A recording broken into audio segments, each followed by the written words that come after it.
ماضی میں کچھ ایسے بیوروکریٹس گزرے ہیں جنہوں نے بیوروکریسی کے ساتھ ساتھ اپنا رشتہ ادب کے ساتھ بھی استوار کیا ہے، جیسے کہ قدرت اللہ شہاب، مختار مسعود، الطاف گوہر اور دیگر۔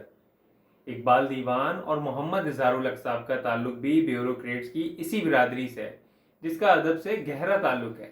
حال ہی میں اقبال دیوان صاحب کی یادداشتوں پر مبنی کتاب داستان ہے پیارے اور محمد اظہار الحق صاحب کی خود نوشت بکھری ہے میری داستان شائع ہوئی ہے۔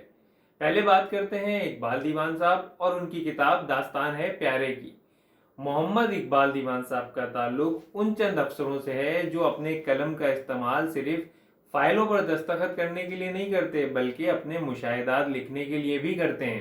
ان کی کتاب داستان ہے پیارے ان کے تجربات، مشاہدات اور ملاقات کا ایسا مجموعہ ہے جو محض یادداشت نہیں بلکہ ایک دور کی جھلک ہے۔ اس کتاب میں آپ جن مشہور شخصیات کے ساتھ جڑی اپنی یادوں کا ذکر کرتے ہیں اور واقعات بیان کرتے ہیں، ان میں ارشیر کاؤس جی، عبدالستار ایدی، شیخ احمد دیدات، اندرا گاندھی اور دیگر اہم افراد شامل ہیں۔ اب کچھ بات ہو جائے محمد اظہار الحق صاحب اور ان کی کتاب کی۔ محمد اظہار الحق صاحب ایک شاعر، کالم نگار اور ادیب ہیں۔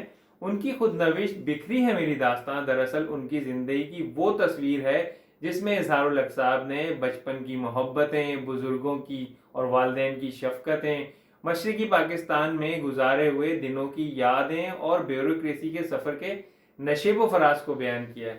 اور یہ ایک غیر روایتی خود نوشت ہے، کیونکہ عام طور پر خود نوشت کا آغاز بچپن سے ہوتا ہے، مگر اس کتاب کا آغاز اظہار الحق صاحب نے اپنے مشرقی پاکستان میں تعلیم حاصل کرنے کے سفر سے کیا ہے۔ دونوں افسران ہمیں یہ احساس دلاتے ہیں کہ بیوروکریسی صرف اختیار کا نام نہیں ہے بلکہ مشاہدے، احساس اور سچ بولنے کی ہمت کا بھی نام ہے۔